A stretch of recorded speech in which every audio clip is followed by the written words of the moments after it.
Bonjour, je suis Mathilda. Jean-Philippe. Maëlie. Et vous regardez CTRB TV.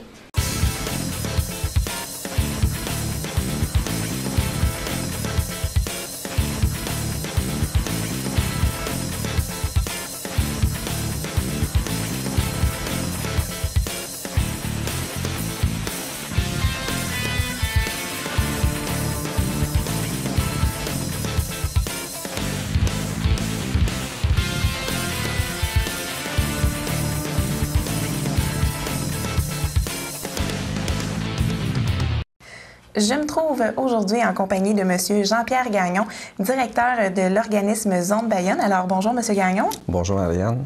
Donc, d'abord, ce serait intéressant que vous nous expliquiez, Zone Bayonne, qu'est-ce que c'est au juste comme organisme? C'est quoi un peu le but de son existence, si on veut?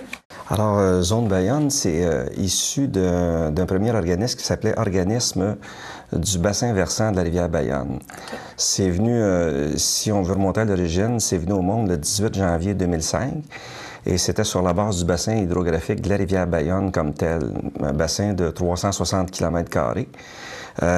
Qui part de Saint-Jean-de-Mata, sud de Saint-Jean-de-Mata, Saint-Gabriel, qui va chercher Saint-Félix-de-Valois du côté ouest et qui va chercher Saint-Norbert, gratte un petit peu Saint-Cuthbert et qui finalement se jette dans le fleuve juste à côté du pont pour aller à l'île du Pas.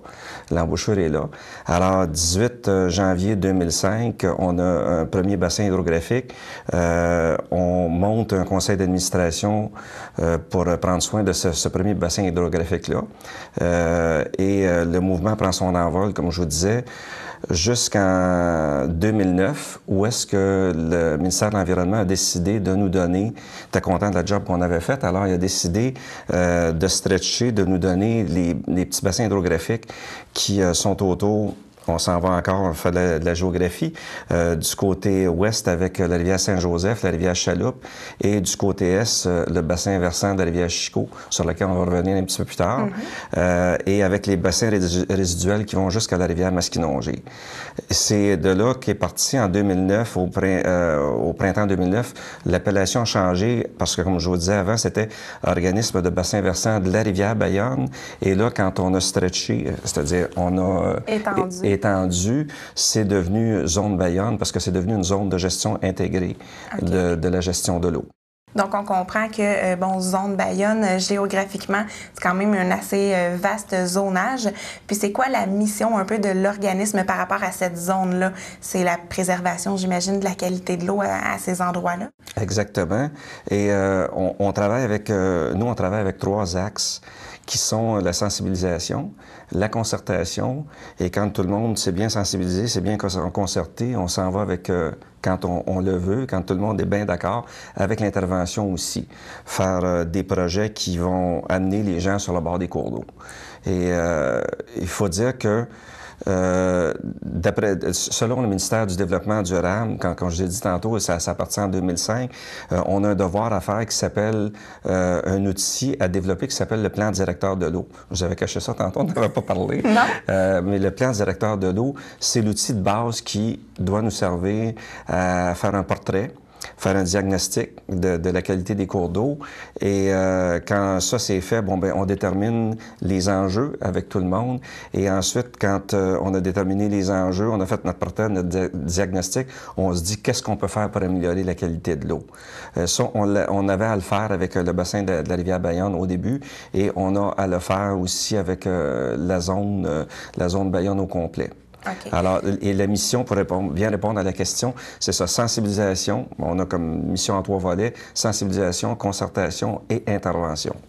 Puis, en ce qui concerne l'intervention, qui est donc le passage à l'action, si on veut, afin de préserver ces milieux-là, il y a plusieurs projets concrets qui ont été réalisés, entre autres un projet de reboisement qui a eu lieu en ce qui concerne la zone Bayonne. Oui, le projet de reboisement, c'est un projet en continu. faut que je me rappelle des dates comme il faut, en 2006, il y a à peu près 5 ans, je ne sais pas si vous vous rappelez l'époque où est-ce qu'il y a eu des cyanobactéries dans les lacs. On a parlé, bon, il y a eu comme un mode panique au Québec par rapport aux cyanobactéries. Bon, ça, c'était les algues bleues. Hein? Les algues bleues verts, exactement. Et Madame la ministre de l'Environnement de l'époque, Madame Lynne Beauchamp, a mis sur pied un programme qui s'appelait le plan cyanobactéries, où ce plan-là donnait des... il y a en collaboration avec la pépinière de Berthier, puis peut-être d'autres pépinières, donne un montant d'arbres à replanter le long des cours d'eau, ruisseaux, rivières et autour des lacs pour diminuer les apports de phosphore. Et ce projet-là est toujours en cours jusqu'à cette année. Et nous, on a depuis 2006, 10 à 12 000 arbres par printemps qu'on va planter à un moment donné. Bon, ben, on fait un appel à nos associations de lacs, à nos producteurs agricoles, aux gens qui sont autour. Et il y en a qui disent, bon, ben, moi, je suis prêt cette année, je suis prêt à planter des arbres. Bon, ben, on va y aller, mais il faut savoir que 10 000 arbres, ça a l'air, c'est un gros chiffre, mais on peut, mettons, quelqu'un qui a des coulées, on va pas aller chez un producteur, on peut facilement planter 1500 à 2000 arbres, des fois 3000 chez une personne. C'est pas... Il y a une symbolique là-dedans, mais on ne couvre pas tout un bassin avec 10 000 arbres non plus. Alors, et il faut avoir la main-d'œuvre aussi, les forces vives pour le faire. Alors, c'est un projet qu'on fait en collaboration avec Carrefour Jeunesse Emploi, qui nous ont donné un bon coup de main cette année. On a eu aussi l'école secondaire l'Érablière de Saint-Félix-de-Valois, qui nous a aidés aussi. Fait que c'est un projet de reboisement à long terme, mais il faut reculer aussi. Ça, c'est avant le bassin versant de la rivière Bayonne, il y avait un groupe de citoyens qui est arrivé en 95. J'en ai fait partie, moi je suis arrivé en 96, un an plus tard, qui avait déjà cette optique-là de replanter des arbres en abord de cours d'eau, parce que planter des arbres, c'est un geste qui n'est pas conflictuel. C'est que tu n'accuses pas personne. À un moment donné, tu te dis, bon, ben on passe tout de suite en proactif. On s'en va planter un arbre. C'est l'arbre, on sait qu'il va travailler pour améliorer la qualité de l'eau. Et c'est pas quelque chose qui va faire, comme je vous disais, qui va faire des points de rupture ou quoi que ce soit. Alors, ça a commencé en 96. Ça veut dire que ça fait 15 ans cette année.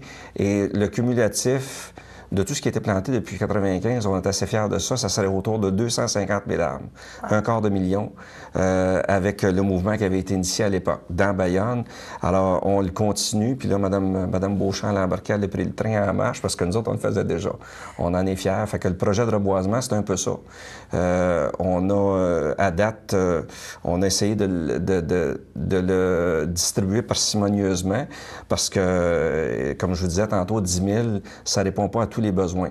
Non, de printemps en printemps. Du zonage qui est très vaste, donc ça a l'air beaucoup, 10 à 12 000 arbres, mais quand on pense à l'étendue de la zone, c'est très peu en fait. Donc c'est pour ça qu'un peu qu'on le fait en continu, donc d'année en année, on reprend ce projet-là qui est en fait un beau projet là, qui.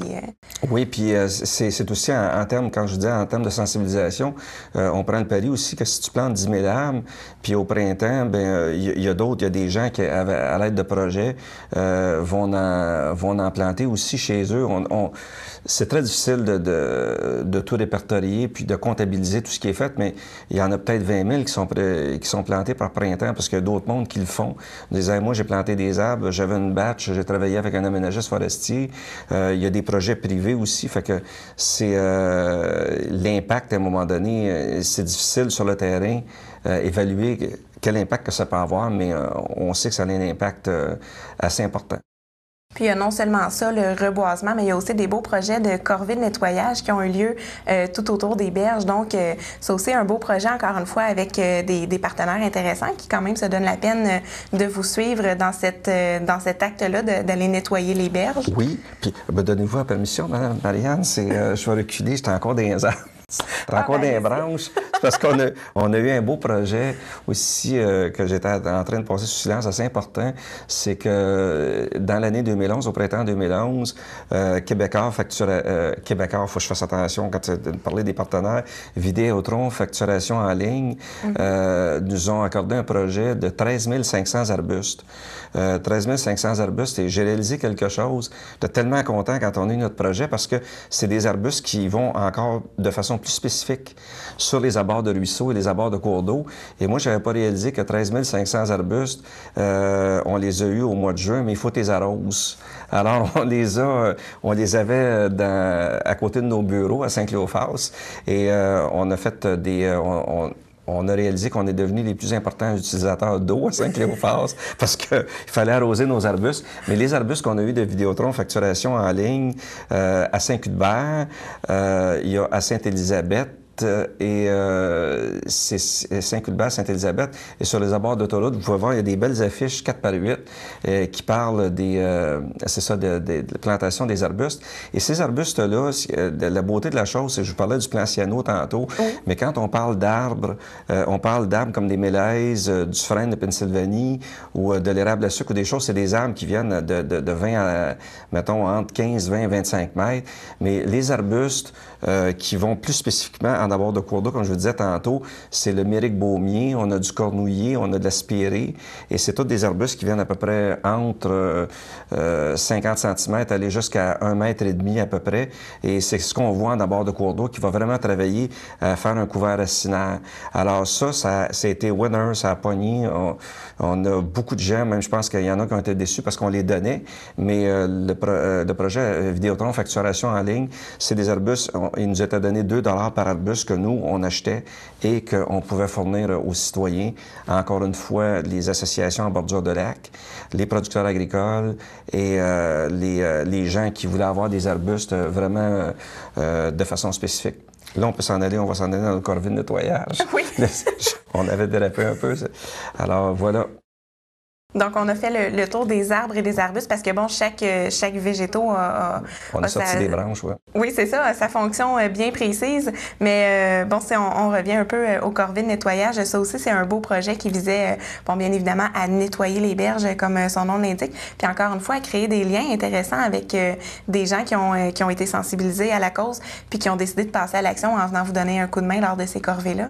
Oui, corvée de nettoyage, on a eu une 3e corvée de nettoyage au mois de juin dernier avec un partenaire avec l'école secondaire L'Érablière à Saint-Félix-de-Valois. Il y avait une école primaire aussi qui nous a donné un coup de main de Saint-Félix l'année dernière, qui était l'école Sainte-Marguerite. Il faut que je fasse attention. Et à Sainte-Élisabeth, pour le ruisseau Sainte-Émilie, l'année dernière aussi, il y avait l'école Émilie-Caron, le primaire, qui sont venus avec des sacs. Et nous, on a fourni les gants, les lunettes de protection. Et nos gangs viennent, mettons, pour une journée, des fois c'est 2 jours, pour ramasser ce qu'il y a sur les abords de la rivière. Pour l'école secondaire, l'Érablière, à Saint-Félix-de-Valois, pour le ruisseau Beaubec, qui est le bassin hydrographique qui draine le territoire de Saint-Félix-de-Valois, au mois de juin, on a sorti 78 gros sacs. J'aurais pu mettre 80, mais 78. Gros sacs de construction, énormes. Ils étaient gros, les sacs, avec toutes sortes de stocks qu'il y avait dedans. Des déchets qui étaient sur les berges. C'est ça qui peut sortir, ça peut remonter à, des fois bien des années. Et en termes de sensibilisation, il y avait 30 élèves issus secondaire 1, secondaire 2 d'un programme qui s'appelle Programme Ouverture sur le monde, le programme POM. Et ce qui était assez étonnant, c'est que les élèves ont dit, on pensait pas qu'un ruisseau que nous autres, on voyait juste de façon sporadique comme ça, qu'il y avait tant de stock là-dedans. Et la beauté de la chose aussi, quand on a des partenaires comme ça qui sont très jeunes, qui viennent aider, c'est que ces jeunes-là ont été sensibilisés et de retour à la maison vont pouvoir sensibiliser leur famille, les gens autour d'eux. Et donc, le travail se poursuit. Alors, un projet fort intéressant que les corvées de nettoyage, comme le reste des projets d'ailleurs, on n'a pas fait le tour parce qu'il y en a vraiment plusieurs couverts par l'organisme. Un en particulier dont on va parler tout de suite après la pause, qui vise les agriculteurs de la région, de la zone concernée. Donc, on va tout de suite se diriger vers une courte pause, puis on revient tout de suite après pour continuer de parler de ces projets-là.